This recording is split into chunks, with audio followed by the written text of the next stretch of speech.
the whole Liam Kumar Day effect, not really happened. Nigel couldn't make it. Yeah. I've recommended all. He said he could make it. Don't think this whole. Phil, credit to the guy. Always manages to do well what he has to. He is a shocking person on that. You guys got a trophy? No. It was pre-mid. No. My life from Rashad Mendes. Right, you go.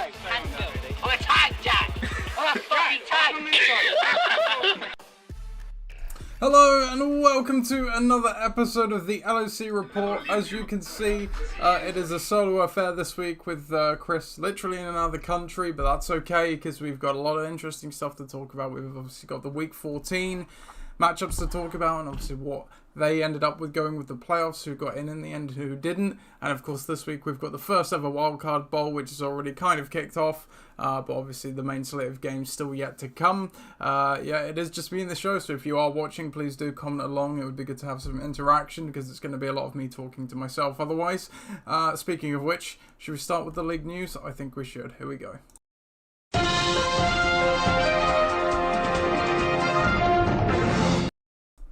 So, league news. Obviously, COVID is wrecking everything. Thank you, Omicron.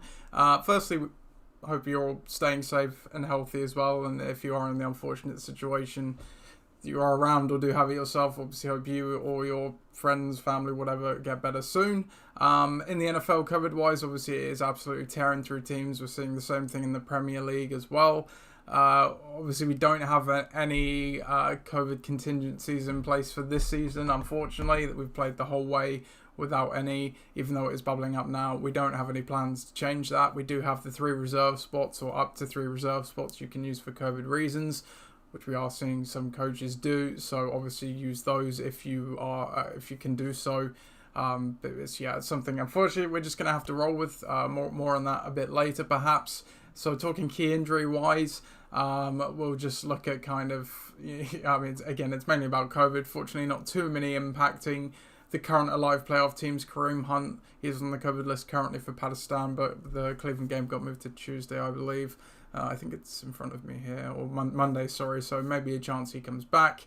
Lamar Jackson for Napolitans, he injured his ankle in last week's game, got carted off, but might actually suit up for this week's game, so I want to keep an eye on there. Tyler Lockett, COVID with Ixan, also Jarvis Landry with COVID, and Damian Harris with a hamstring, missed yesterday's game for Ixan as well. So those are the key injuries at the moment. No major waiver moves this week. Obviously only 2 teams still alive playing this week in the playoffs. Other than that, we've got some consolation bowls going on, which we won't cover in this show because obviously it's not what we're here for. And then the other 3 playoff teams on bye. And let's find out what the rest of those playoff teams were by going to last week's matchups. So we already knew that Ixan, the Dream Team, and Forge Flyers had all made playoffs going into last week. They had all secured by record in the wild card or their divisions a playoff spot. So it was just down to who would be the highest scoring team out of the non-playoff seeded teams and who would win the Portsmouth division. We start off with what was touted as the battle for the Portsmouth division. The winner between Gridiron Gang and Bucking the Trend, should Napolitans lose, would have advanced to the playoffs. So let's see what this hotly staked game had to show for it. Gridiron Gang took on Bucking the Trend for a possible winner-takes-all scenario where the winner, providing a Napolitans loss, would advance to the playoffs. So a lot on the line here. 2 teams who had been struggling of late, kind of falling over the line at the end of the season, and it was Bucking the Trend that actually had a real nice day by the end of it. 102 points to Gridiron Gang's 87 points. Looking down the lineups for Bucking the Trend, Ryan Tannehill got 17 points, Alvin Kamara got 21, Amari Cooper 11, Greg Zalian 13, but the real winner of the day for Coach Taylor was the Chiefs defense, who got 28 points and carried them to that crucial victory, which we'll find out if that was all in vain or not later on. Meanwhile, for Gridiron Gang, the quarterback curse had been snapped. Taysom Hill got 26 points, the best score that they've had all year long from a quarterback. Harrison Butker got 11 and the Broncos D got 11, but no other skill position went over 10 points. leaving them just short of what they needed to overcome bucking the trend here. And they take a loss. Their record against Coach Taylor now all time, Gridang are 0-4, still yet to beat Mike. And with that win, bucking the trend did move to 7-7 with a chance to win the Portsmouth division. Meanwhile, Gridang fell to 6-8, losing 3 straight and were out of the playoff race. So looking down the lineups, I mean, like I said, congratulations to Mike. The Chiefs have brought it home on the day, but, he pivoted to the Chiefs defense, which earlier in the season was a bit of a laughing stock. And really, some people have been sleeping on how good they've been over the last 5-6 weeks. They've completely turned it around. I think it's 6 games in a row now, where they haven't allowed more than 20 points against their opponents. So credit is due to Coach Taylor for getting on that train when the time was right, pitting them up against Las Vegas, who obviously not as good as they were offensively earlier in the year, but still a fairly okay team. But the Chiefs just had a complete field day with them right from the start of the game. They forced a strip fumble on Josh Jacobs and returned it to the house. So their defensive day was ridiculous. I don't know if I can pop up the window here, but yeah, here we go. Look at these stats here against the Raiders. So 4 sacks, an interception, 4 fumble recoveries, one of which was for a touchdown, and only allowing 9 points. Don't have the yardage here, but just a crazy day for them, and it's obviously what brought bucking the trend that win. Greg Zarlane had a decent day as well, as did Amari Cooper with 11 points. Getting him Alvin Kamara back for him was also huge in this game, returning with 21 points. And obviously me playing against him, I had Taysom Hill watching that game. That first half, he had damn near 20 touches in the first half alone. Didn't get as much down the stretch, but it didn't matter because he did his damage quite early on in that game. And then Ryan Tannehill were doing just about enough there with 17 points as well. So a good day for Mike. Some things obviously didn't quite pan out. Jeff Wilson, which I kind of called on the pod as being, probably not as good as it looks on paper. He did only get 6 points on the day, which isn't going to kill you.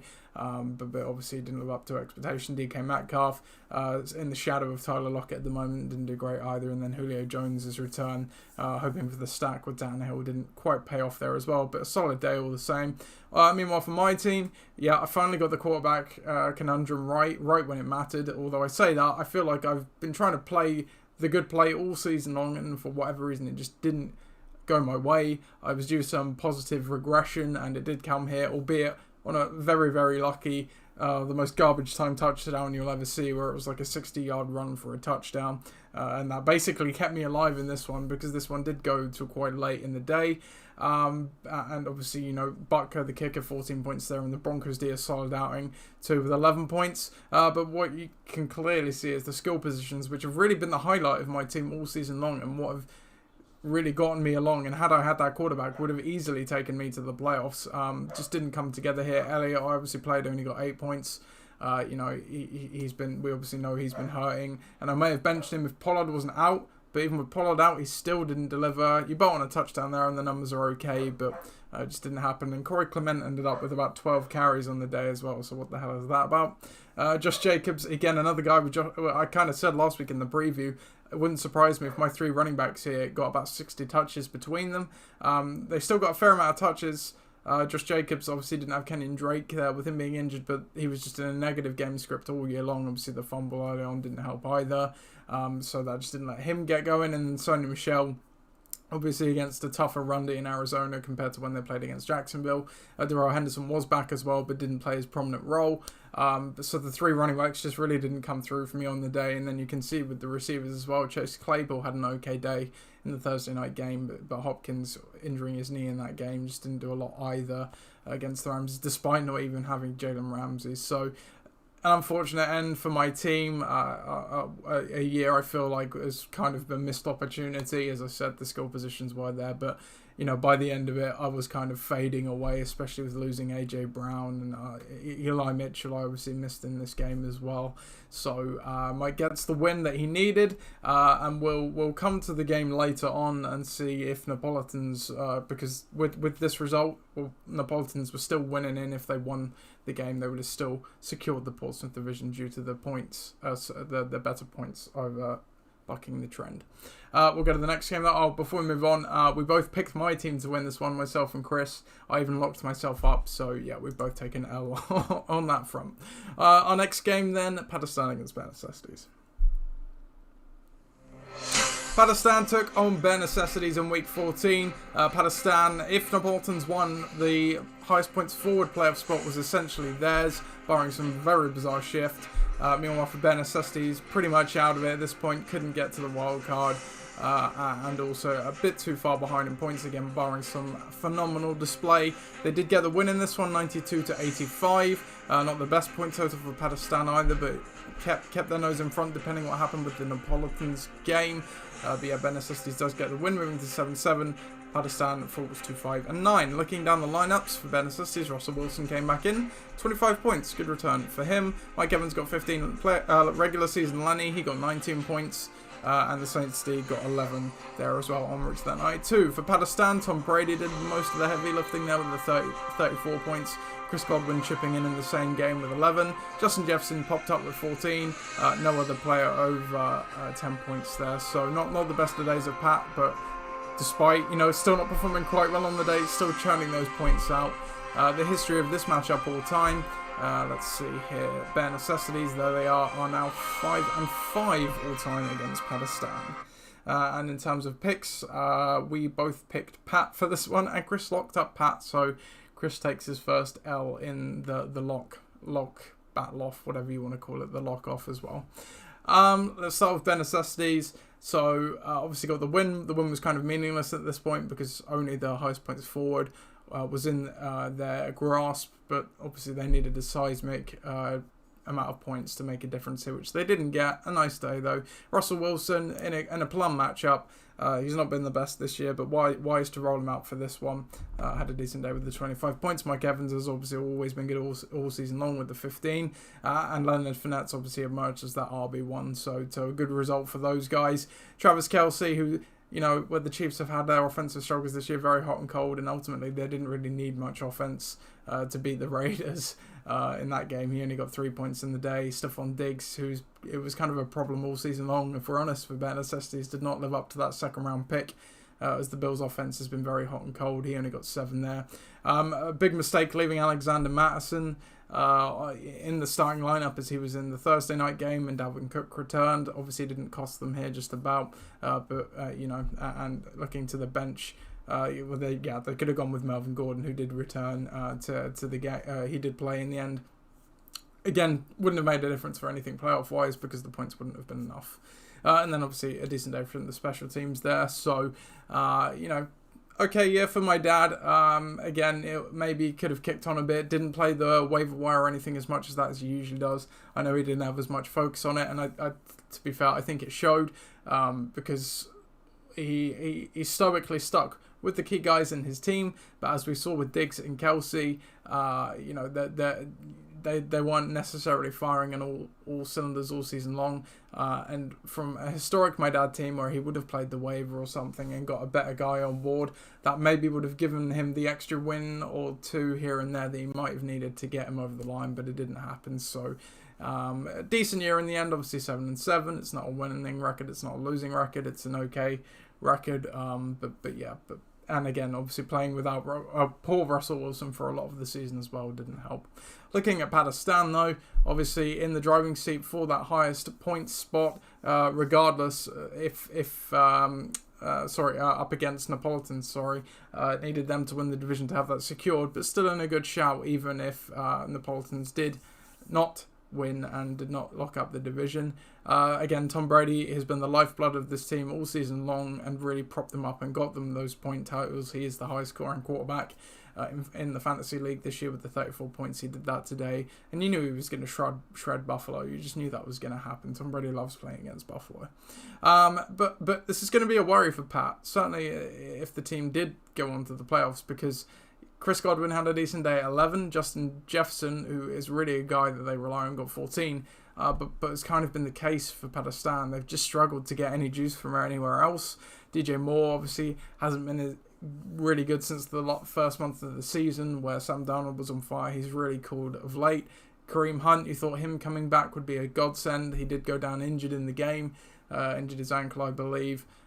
Which obviously led to that low total, but it's a concern. And David Montgomery, obviously that Bears offense just doesn't look great at all. So, it's Tom Brady's papering over a lot of cracks, as he has done all season long for this team, and as he has done for real teams in his career in the NFL. Pakistan don't get the win. They do get some points, so let's see what happened elsewhere, and we'll come back to all of that. So the next game then was Ross's team against the Dream Team. The Dream Team playing to try and lock up the number 1 overall seed, the regular season championship, against Ross's team, who couldn't get to the wildcard spot. Again, still alive mathematically for the highest points forward, but they would have needed a substantial amount of points in order to pull that off. They didn't even get enough points to win the game, as they did lose 113-84, taking Viv to a 5-game win streak, 12-2 record in the LOC. So if Forge Flyers won as well and maintained around the similar points, they would keep hold of the regular season championship, but the Dream Team in with a chance of it. Meanwhile, for Ross, no chance of the playoffs with that score, and obviously the record doesn't matter here. They do lose 4 on the trot though, and fall to 6-8. Looking down the lineups for the Dream Team, Justin Herbert, who's been a bit hot and cold earlier in the year, but he's been better of late. He got 31 points in this one, and his backfield buddy Austin Eckler, he got 14-2. Jamar Chase, he returned. He called of late after his hot start as well, got 20. And Javonte Williams for Denver, even with Melvin Gordon back, still put up a 20 as well. The Niners D there with 10 at the bottom. On road to a good team, 113 points. Meanwhile, for Ross's team, Patrick Mahomes turned up, which hasn't been the case for much of the season. He got 24 points. Devontae Adams, his other stalwart, he got 24 points, carrying the load. The kicker Younghoe too got 12, but no other player over 10 points that you can see. Only just getting above 5, 6, 7 points. So not a great day for Ross. Obviously hasn't been the best of seasons for us either. Looking at the history of this matchup all time, the Dream Team, I believe, are now 6-4 against Ross's team, and myself and Chris both picked Viv's team to win. So yeah, let's start on Viv's side of the ball. Obviously, I own the playoffs at this point, but always good to see going into the playoffs with a headwind behind you, a good point result, and that's exactly what they delivered here. Justin Herbert, Austin Eckler, they've been 2 foundation points of this team all year long, albeit Herbert's not necessarily fired every game, but he's been on it of late. And then Jamar Chase returning to that early season prominence we saw, and Javonte Williams as well. Like I said, despite Melvin Gordon coming back, and he also had 20 odd points on the day. Denver just want to run the ball if they can. That's all that they're about. So in a game script that allows them to do that, in a matchup that allows them to do that, he's going to be a good option. There were some concerns here, but they may actually improve for Viv going into the playoffs. We kind of said about Travis Kelce, how the Chiefs' offense has been a bit hot and cold. Much has been the same for Tyreek Hill. Numbers-wise, overall looks okay, but he has been quite feast or famine at times. 8 points here, again, it's not going to kill you, but for a guy who invested, I think was a first-round pick for Viv, you would be looking at more. Maybe now that the Chiefs are getting their groove back a little bit more, to talk about what happened on Thursday night this week as well. Obviously a huge day, much like the Chiefs' offense of old, by the end of the game at least. And the other thing that I pointed out last week was James Robinson with Urban Meyer there. I very much questioned whether Viv should be playing him at all, and I was right to question that, because he only got 4 yards here, and because it was a case of Urban Meyer just didn't like him for whatever reason, even though he had that sensational season the year before, and was the lead profile to be the better lead back this year, because let's face it, only Carlos Hyde was behind him, but only 4 yards in this one, and again another dismal day for the Jags, where they got no points at all. The bad days might be over, because Urban Meyer is gone now, so James Robinson might become a fantasy asset again for the Dream Team down the stretch. This team is looking very strong at the moment. You look to the bench, there isn't a lot to go with. Certainly not last week, at least, with some buys. Terry McLaurin and Tony Pollard both missing the game by injury. Actually, Terry McLaurin got injured in that game, so but didn't obviously do anything up to that point either. So one to keep an eye on. But there are those 2 other options. They're getting Chase Edmonds back as well for whatever that's worth. So fairly strong going into the playoffs. Obviously a good put total. That's what you like to see. For Ross's team, coming off of that, crazy title season last year that was against all expectations. This year was very much more on expectation for them. Started fairly well. They were 6-4 at one point. You can see they lost 4 on the trot though, and really that's kind of deserved, I think. You look at this team behind Patrick Mahomes, behind Davante Adams, there's nothing. That's pretty much been the case all season long. They've been very tight end heavy, and that's okay if you've got a tight end like Travis Kelce or Waller in previous seasons, but they haven't had that. They've had the Gronkowski, who's been injured, and let's face it, a part of that Bucs offense, which has so many weapons in it. Kyle Pitts, a rookie tight end, was always going to struggle to put up huge numbers in year one. He's done okay, but again, not someone that you'd be nailing your mask to. Same with Dallas Goedert. He's been okay, but not the best. And then there's just no one around that. Playing guys like Marvin Jones, Sterling Shepard. You look at the bench, there's not really anything at all. Darrell Henderson, who obviously didn't do anything in the game. Singletary. So about a not great season for Ross. Okay, based on the coaching style, obviously could have definitely done with an infusion from the waiver or somewhere, but it didn't come in the end. So an okay year in the end for Ross's team. On to the next game then. So we have the Detonators against Napolitans. If Napolitans won this one, they seal their ticket to the playoffs. The Detonators took on Napolitans in this Week 14 game. Winning in was the message for Napolitans, though with a loss they still had a chance of playoffs as well. But that did not matter, because despite the Detonators attempting to spoil the party, Napolitans staved them off, going for 101 points to 96 in a close game. And the Detonators nearly fought back and got this one here that you can see just short. Napolitans win 2 games straight, and they've won I believe 7 out of 8 weeks now, or something damn close to that, 6 out of 7 weeks. What a turnaround for them to come back to 7-7 and seal up the Portsmouth division, which means Pakistan got the highest points forward playoff spot also. For the Detonators, another frustrating loss for them in what has been a very frustrating year. 5-9 record though at the end of it, which isn't terrible considering where this team has been, and they've looked better of late, but just about short here. Looking down the lineups for Napolitans, they got that 101 points pretty much without a quarterback, as Lamar Jackson only got 1 point as he went down injured with his ankle carted off the field in the game on Sunday. Saquon Barkley got 16. Josh Palmer, that was a good stream. Chargers receiver got 13. George Kittle 21. He's really turned up the last few weeks. Greg Joseph 12 points. And the Titans D shutting out the Jags offense there. 28 points en route to the 101. And the reason they won this game effectively. On the other side of the ball for the Detonators, Dak Prescott didn't have the best of days, 12 points, not capitalising on that Lamar Jackson injury. You do see Matthew Stafford on the bench there with the 29. They would have won this one if not for that, but I think it was the right play pre-game, just didn't come off. Odell Beckham 14 points, Deontay Johnson 10, Aaron Jones 19, Evan McPherson 12, and the Packers 15. The history of this matchup now all time, it's 2-0 in favour of the Napolitans. And both me and Chris chose the Detonators in this one, so we both got it wrong. Yeah, so let's start on the Portland side of the ball. They are in the playoffs. They've won the Portsmouth division with this result, and they just about got it by 6 points. I think, actually, if we take a look at the league here, I think they would have had the points over Pakistan anyway. Yes, by 2 points. So had they even lost this one, they still would have made the playoffs by way of the highest points forward. With the points that they did get. So yeah, looking down, obviously Barkley, who's been frustrating for Napolitans since he had a slow start, just got going, then gets injured, comes back, kind of similar thing, but has a decent day here. And his touchdown, and again, a bit of a garbage time touchdown, but they all count.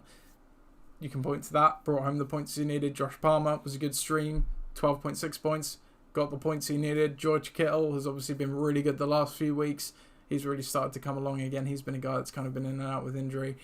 Great day with 21 points there. I think the only tight end to ever have back-to-back 150 plus receiving yard games and a touchdown. So crazy stuff there.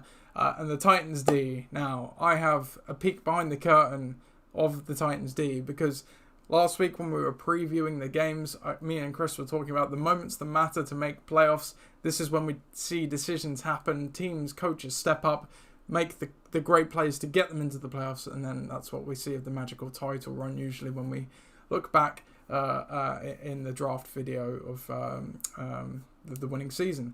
I could have picked up the Titans D. Last week I was fishing around. You go back through the transactions, you'll see I was fishing around for a defense to grab onto for this week. I like to beat the waiver wire where I can. I had the choice between the Titans D and the Broncos D. I saw the Broncos playing Detroit in Mile High against the Titans playing at home against Jacksonville. And obviously, I went with Detroit. to Dave Henderson's credit, and that got him the points he needed. 28 points compared to the 11 points I think it was for Denver's defense. And it's gutting for me to know that if I made that decision to take the Titans instead, I beat Mike. Napolitans lose, assuming they have Denver, but I don't think there would have been any other defense that would have won them this game. So the Napolitans would have been out of the playoffs as well, because Pakistan would have had the points as well. So absolutely gutting for me. Reason I went with Detroit in Mile High, Denver and against Detroit in Mile High, I was like, God, there's no way Detroit could do. Denver didn't have a bad day. 11 points isn't a bad day by D, but we saw, like with the Chiefs against the Raiders for Mike, two of these defense having insane 28-point days. You just do not see it very often. And the Titans, they were coming off a bye, but obviously going into the bye, what we'd seen of this team, they were very injured. They weren't like the team they were earlier on in the season. Obviously, their offense had been hampered as well. Which it still was in this game. They only put up 20 points against the Jags. Now, granted, the Jags' defense has been a bit better, but given the defensive dominance here, you would have expected possibly more points for the Titans there. So, look, credit to Dave. He obviously scooped them up, rolled them out, and got them the win. But yeah, I talk about missed opportunities for me. It's a big one. Looking at Ollie's side, he did a great job of playing spoilers or trying to. Dak Prescott had a disappointing day despite the win in Washington there with only 12 points. Obviously Stafford on the bench there with the 29 points. But I think, playing the defenses, it's bizarre because Washington, obviously, they're one of those defenses that haven't been good all season long. But then these last few weeks they have actually picked it up. And clearly, I think it did have an effect on this game. Whereas Matt Stafford, in a game where the Rams said they wanted to go in and run the ball, ends up with nearly 300 yards and 3 touchdowns. So that's how it goes sometimes. Elsewhere, Beckham had a decent day, so Ollie did benefit somewhat from that Rams game, at least. Deontay Johnson, he's been great for him, chucking in a solid 10 points. Let's go to the kicker next. Evan McPherson, solid 12 points, and the Packers against Chicago as well. Again, a good 15-point outing, just nowhere near that of the opposition with the Titans for Napolitans. You come back to Aaron Jones and A.J. Dillon, you think, it's a bit of a strange decision to start both of them. If Ollie had started Jaleel Guyton, for example, which he was considering, again, changes this result. But, at the time, it made a lot of sense. 7 points from Dillon isn't going to kill you. And what Ollie did by playing both Dillon and Jones was lock up, a good score and an okay score, which is what he was kind of looking to do. 25 points between them isn't a bad result at all. And it was kind of weird because A.J. Dillon got more of the touches, but Dillon obviously got the more valuable touches. So there it goes. And then Devontae Freeman, only 7 points there as well. But obviously on a day where Lamar Jackson went down, it was going to be harder for him to operate as well. So that win brought Napolitans into the playoffs. And Bededenators obviously couldn't spoil their fun. But gave it a go. Apologies, dear viewers. This is the downside of live podcasting. I just need to reply to Becky here.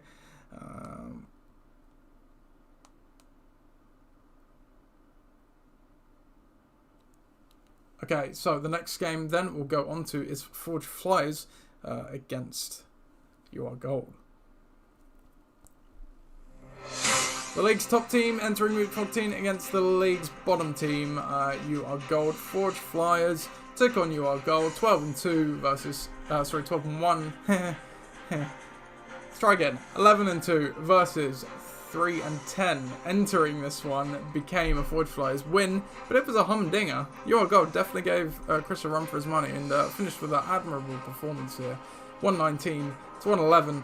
But yeah, Forge Flyers goes to 12-2, locks up that number 1 overall seed, the regular season championship. Meanwhile, You Are Gold cemented to the bottom of the league on a 4-game losing streak with a 3-11 record. Looking down the lineups, Aaron Rodgers, 38 points, off playing against Chicago, as he says he owns them. Cordero Patterson, 12 points. Cooper Kupp, 18 points. Donta Foreman, 12 points. And then the Cowboys D. Boy, was it a day for defenses on Sunday. 26 points there for them. Onward to that 119. On the other side of the ball, You Are Gold started Cam Newton. He only got 14 points in the day. They've been another team that have been plagued by quarterbacks all season long.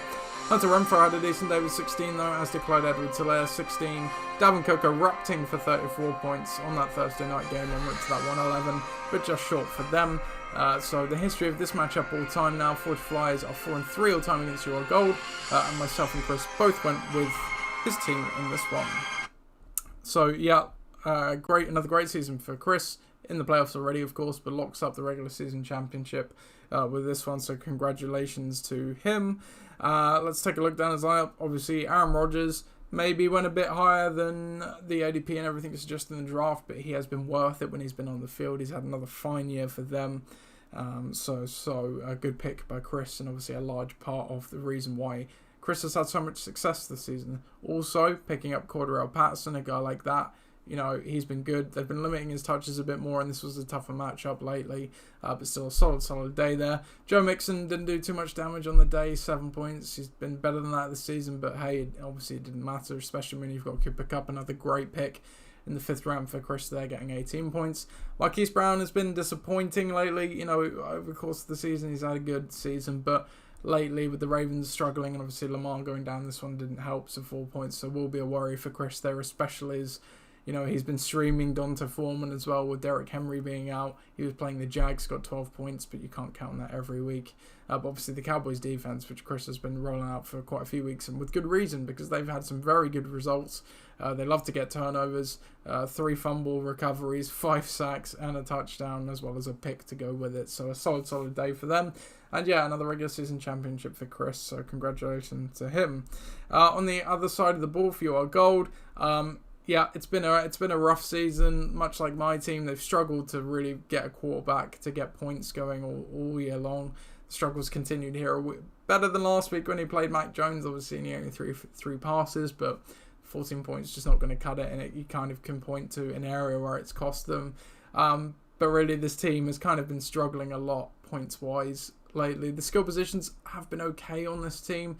Clyde Edwards-Helaire obviously coming in with a 16-point game there. He's not lived up to the billing and obviously got injured as well. Mike Evans, who was a really good draft pick, certainly at the start of the season, but he's not been the same since the first 6 weeks. He's cooled massively, only getting 6 points on the day there. CD Lamb as well, he's been another guy who's been hot and cold. He's been okay, but only delivering 8 points on the day. Dalvin Cook, who really gave them a great head start in this game. You look at this Chubb, your gold was leading for pretty much the whole way, right until the end of the Monday night game. You know, it's kind of the case as it is in real life for Dalvin Cook. He's great when he's on the field. It's just, you know, he misses too much time. You are gold once again missed the opportunities to get Alexander Mattison 3 times. He missed out on Alexander Mattison, could have held him and, you know, insured himself effectively. That cost him. But, you know, skill position wise, without Adam Thielen in this one, and just no other notable names there, so the team was just a bit toothless on the year. But this is Ollie's worst year, so, you know, and he's been in the league for some years now, so you know, the team's not awful. He had some bad luck along the way. He has left some points on the bench, which we have been seeing in the standings and stats section of the podcast. But hey, at least it's over now and he can look into the consolation bracket. We'll go on to our last game then. So we have Ixan against Tom's Tyrants.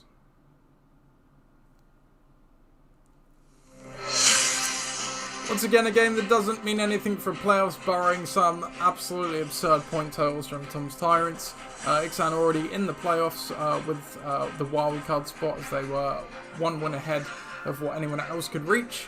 And they get another win to boot, as they took this one 124-81.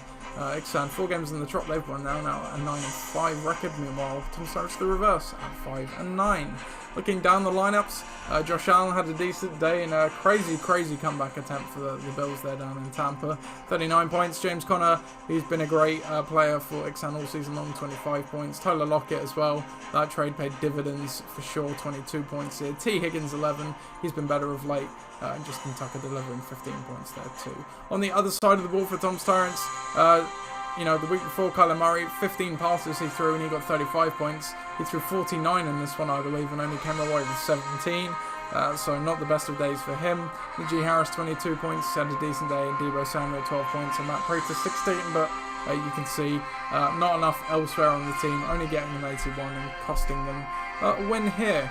The history of this matchup all time, Ixan are now 11-8 all time against Tom's Tyrants, and we had a split decision on this one. I went with Tom's team, Chris went with Ben's team, so Chris obviously takes the W on the pick in there. And starting with the Ixan's team, yep, he's obviously already achieved the wildcard spot. Just wanted to hopefully stay healthy. But again, another nice performance is exactly what you like to see going into the playoffs there. Josh Allen, great. He's been another guy that's been hot or cold, but when he's on, he is on. I'll be a worry if he turns up this week or not for Ixan, so we'll see. James Conner, though, he's just been a touchdown machine all season long. Has obviously benefited lately with Chase Edmonds not being there, but even before, when he was there, he was still getting the money touches. And he had another good day here. Nick Chubb, he's been a bit of a disappointing pick, I'll be honest, for Ben.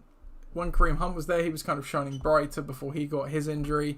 And then even after that, Chubb certainly has had his days. But, I think he maybe went on the COVID list for a bit as well. So he's just not what Ben would have wanted out of a first-round pick this year, I don't think. But, hey, he, clearly still got to a 9-5 record without that. That Tyler Lockett trade for Josh Jacobs paid dividends here, 22 points. He's going to be an asset for Ixan for as long as they're in the playoffs. T. Higgins as well, who again, he's been a guy that's been a bit hot and cold, but he's been hotter of late. Put in a stream here of Dontrell Hilliard for the Titans against the Jacksonville Jaguars, didn't pay off here. And then the Cardinals D as well against the Rams. Not a good result, but Justin Tucker with a 15-point day. So solid day there for Ben. Had some options on the bench though that you can see as well.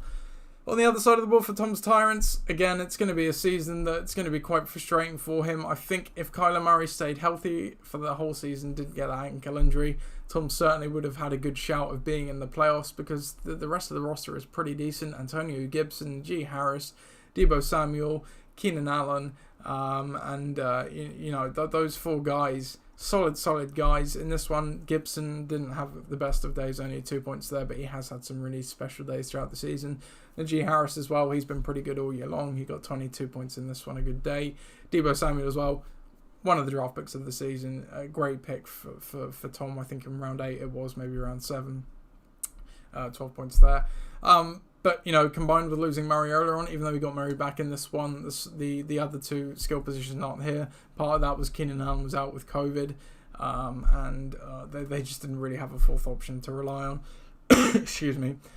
Jamison Crowder, throwing him in as a stream, can't fault it, but he did only get 2 points. Rex Burkhead, who was the Houston leading running back, I think David Johnson might have been missed this game. 7 points again. That's not going to kill you.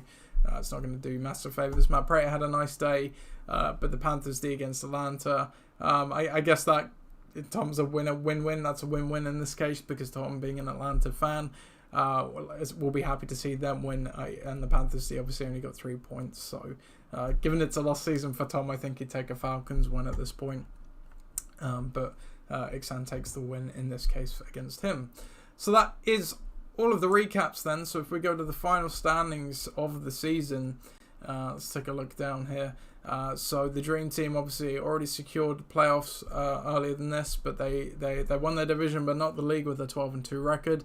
Then Necessity 7-7 there, decent year but missing out on the playoffs. Ross Team 6-8, and then Pakistan 5-9 at the bottom. But they do make the playoffs by the highest points out of the non-seeded playoff teams. So Pat goes to the Wildcard Bowl.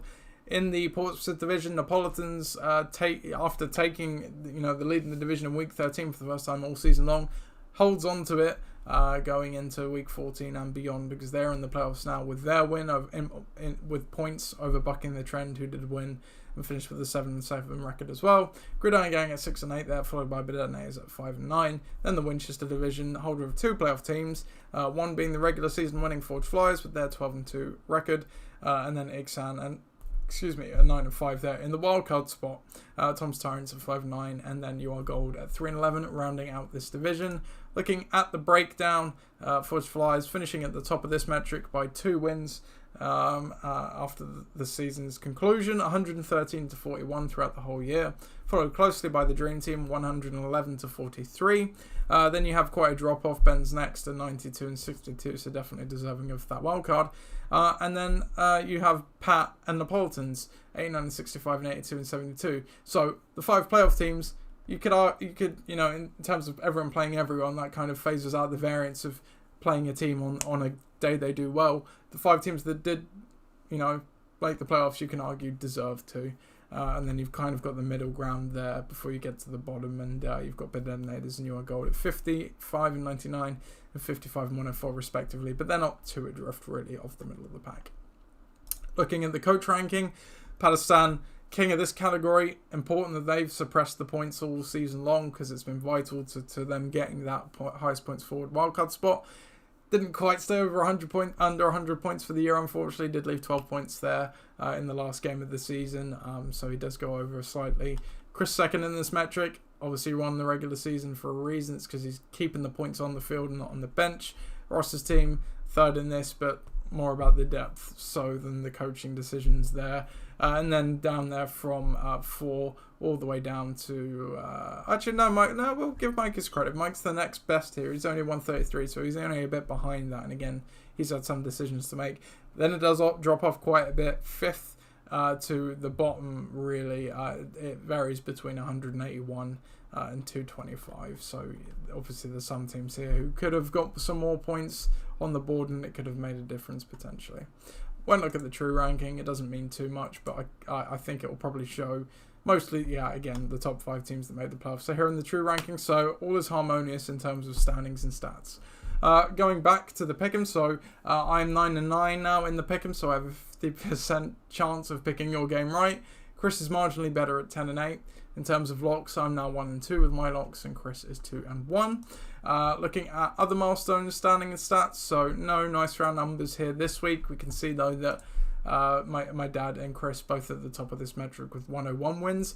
But Chris, if he wins in the semi-final week, could advance and be the sole owner of the most winningest coach to finish the season potentially.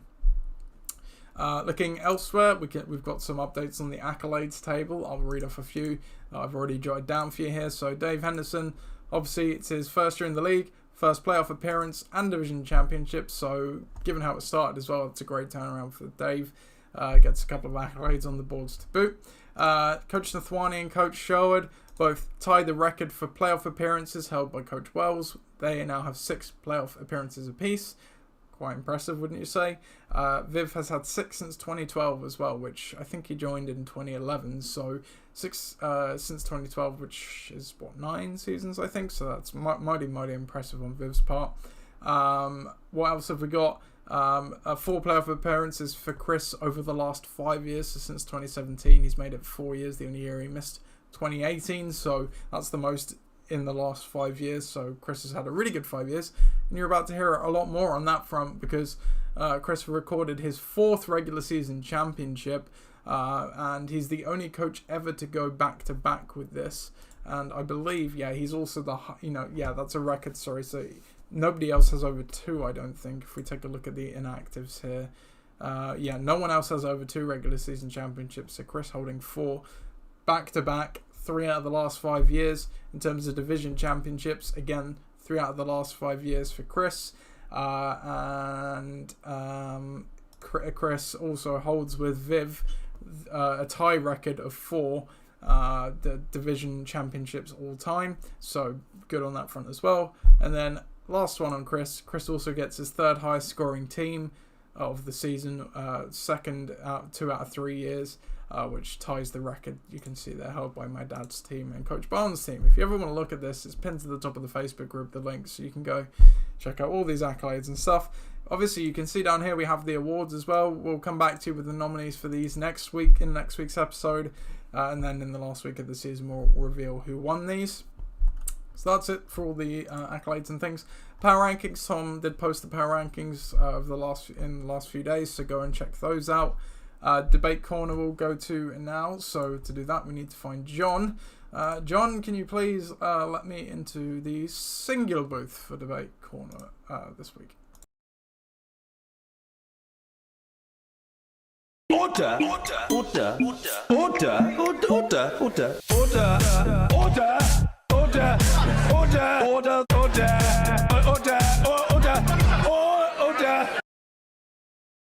I thought I'd give John a little more room this week. I needed a drink as well. It's tough doing a solo podcast. So debate corner this week. Sadly, I'm not just gonna be like, oh, who's gonna win? The LOC, who cares? We're previewing all that. But I did think, to make one of this week, seeing what's going on with COVID and Omicron, I thought, it's coming a very crucial time. Christmas, obviously the worst possible time for that, but also the fantasy playoffs. Will COVID change the fortunes of a playoff team? We will see in the previews this week that there is one team dealing with COVID.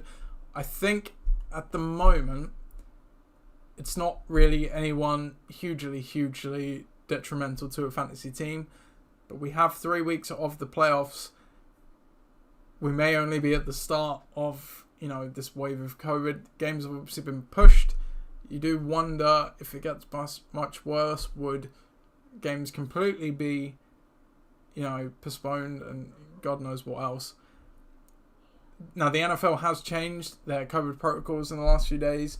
Basically, if you're vaccinated now, as long as you're not presenting symptoms, you won't be tested outside of random, spot testing, which seems very bizarre because even if you're asymptomatic, I'm pretty sure you could still spread it.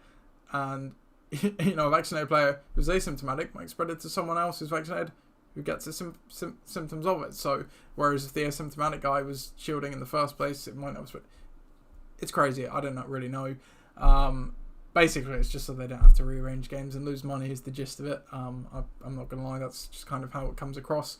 And, you already call into competition integrity with these games being rescheduled to allow players to come back potentially and play, whereas obviously teams have already had to play without, people, with people missing the game through COVID, and now that they're changing the testing and everything again, that maybe made someone miss a game where they wouldn't have done previously.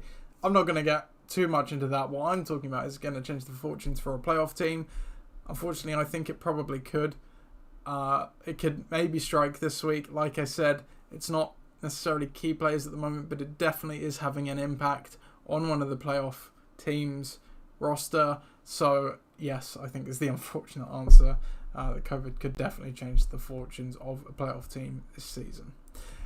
We will now go on to the preview for this show, which we only have one, because it's the first ever for the LOC, is the Wildcard Bowl.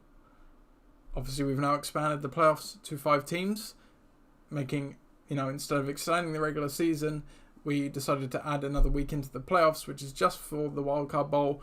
The team with the highest record among the non-division winning teams against the team not already seeded in the top 4, so either division or the record wildcard, the highest points thereafter. So this week, in the Wildcard Bowl for an LOC first, we have Ixan against Pakistan.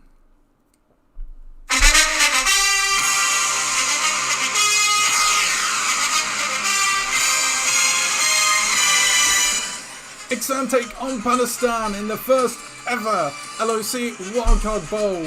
The record wildcard, the 9-4 Ixan, take on the highest points forward among the non-playoff teams, Pakistan, in a game that should be feisty. To get to the championship, these teams will have to, and win it, these teams will have to win 3 games, but they're just focused on staying in the dance to go and face the regular season winning 45s for next week here. And the projections currently have that as Ixan doing so, 97 points to 83. Looking down the lineups, Ixan, what changes have they made? Brandon Cooks comes into the lineup, as does Miles Gaskin, in favour of Tyler Lockett, who's on the COVID list, and apologies Ben, I can't remember the other player you were playing there. So Ben is going with a 30 personnel this week, 3 running backs and 2 tight ends. 2 wide receivers, excuse me. Injury-wise, just COVID to worry about. Actually, there's a few things. Jarvis Landry on the COVID list. Damian Harris was inactive with a hamstring. Tyler Lockett on the COVID list, as is Philip Lindsay. On the other side of the ball for Pakistan, currently in the lineup is Kareem Hunt. Not sure how he's doing with that ankle injury, but he's on the COVID list currently as well. No other changes there for Pat's team at the moment. Looking at the bench, a complete clean bill of health, injury, and COVID-wise, other than McCaffrey, but he was already on IR anyway. So currently rocking the 30 personnel as well. Sorry, the 20 personnel, 2 running backs, and 3 wide receivers. The history of this game all time, Ixan are 4-5 against Pakistan, so it's a pretty closely fought one. Now, I don't think Pat has necessarily changed his team yet. And really that could have costed him because the Chargers did play Kansas on Thursday night. I am pretty confident Pat would not have played the Chargers against Kansas City if this game was on Sunday. I'm not sure he's checked his team because, as I say, it is still the same as last week. Does he have anywhere to turn? He's going to have to turn somewhere if Kareem Hunt, doesn't come back in time. But he's very limited with his options there because with that game being moved, it was meant to be last night. It's now on Monday night. He can only play with the player he has here, Van Jefferson, which would potentially be a downgrade compared to Chubb Hubbard, but Chubb Hubbard's playing Buffalo, so I don't know. He's probably the best option, he has to pivot there. Staying on Pat's side, he's got Tom Brady against New Orleans. New Orleans typically have been a bugbear team for Tom Brady, but I think where New Orleans are at this point, and this being in Tampa, I think this maybe is where, Tom Brady gets over the white whale and does have a decent day against them. If Hunt does play against Las Vegas, it's a good matchup. Chris Godwin's playing New Orleans as well. You think Mike Evans is probably going to get Lattimore, so that's probably a good thing for him. DJ Moore, I don't know what you're going to get from DJ Moore anymore with Cam Newton, to be quite honest. The Buffalo D is still fairly good, even with losing Tre'Davious White. Cam Newton, obviously, his arm isn't what it used to be as well. I don't know what you're going to get there. Justin Jefferson should have a good day against Chicago. The Vikings find ways to make games close, so they constantly need to lean on him to have a decent day. And then you've got Montgomery against Minnesota there. I think that's fine as well. Minnesota's D hasn't been the best. Neither is the Bears' offense, but he should get most of the touches and could maybe get something going there. Obviously, Chris Boswell against Tennessee, and then the Chargers defense. Big letdown and a big advantage, I think you've got to say, over for Ben's team here. So that's the outlook for Pat. Looking at Ben's team, he's got Josh Allen against Carolina. Earlier in the season, I said that would be quite bad, but Carolina's defense hasn't been firing against the Falcons last week. They didn't have a good day. The Bills' offense is very hot and cold. This one is in Buffalo, which weather contingent should be a good thing. You would think he has a decent day here. He's got James Conner against Detroit. Forget about it. He's going to be absolutely fine. Nick Chubb against Las Vegas. Again, that's a good matchup for him. Vegas have been a vulnerable team. I put in the chat last week. You watch the Raiders defense play. It's painful. They give up a penalty about every other play. It's ridiculous how undisciplined that defense is because they can make stops, but they just give these stupid penalties away. What's that going to cause? It's going to extend drives, probably get them closer to the end zone, which should allow Nick Chubb to get a touchdown. Certainly if Kareem Hunt doesn't play on the other side, especially with all the players they're missing from COVID at the moment, they may be leaning on Nick Chubb an awful lot. Brandon Cook's there against Jacksonville. It's a good matchup, clearly. What we're going to see from Jacksonville, though, first game post-Urban Meyer, Darrell Bevell, the OC, is taking over as head coach for them. So maybe doesn't have an effect on the defensive side. The defense was playing a bit better, but it's still Jacksonville's defense. They're not great. But then we turn to Houston. Their offense has not looked good over the last couple of months. They're starting Mills at quarterback now, which is actually an improvement compared to last week. The week previous. Tyrod Taylor has not been good since he came back from his injury. So I think Brandon Cooks probably can have a decent day here. If he gets a touchdown, it could turn into a very decent day.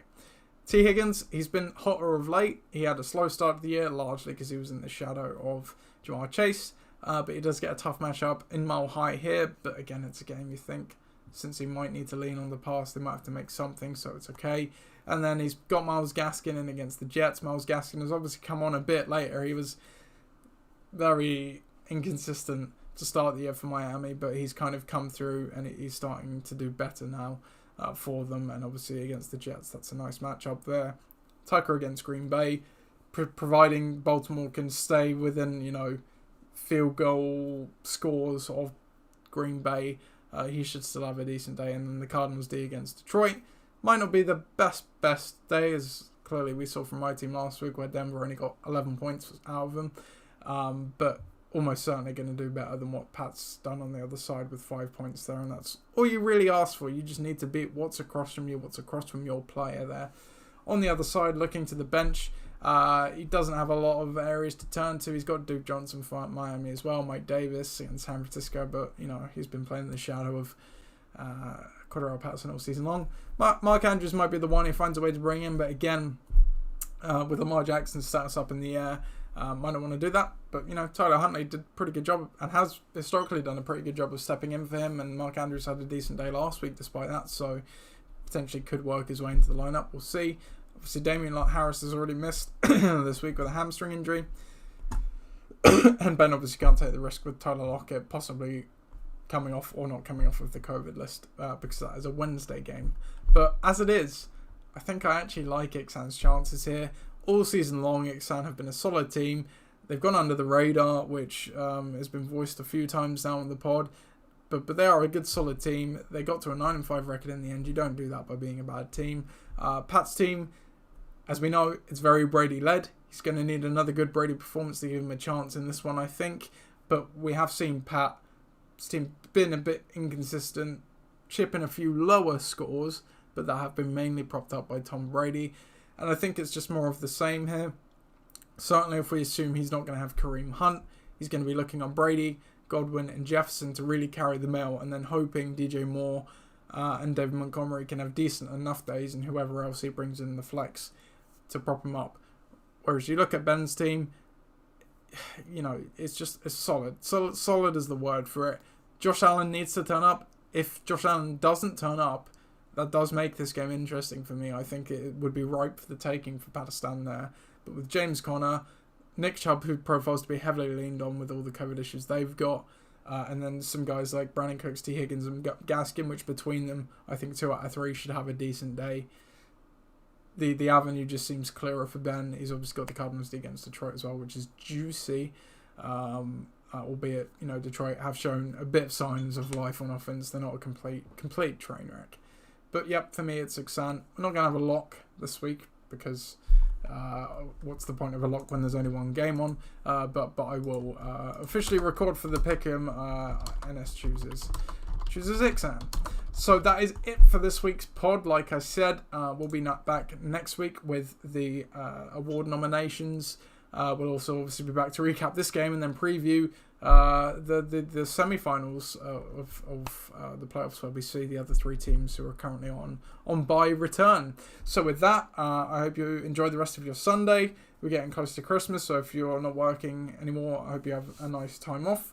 If not, I hope work isn't too bad to the point where you get to your time off on Christmas as well. We'll probably see you before Christmas, because obviously Christmas falls on a Saturday this year, so we'll probably try and do a pod kind of midweek. So until then, have a good one, guys. I need to find my jingle for the outro here.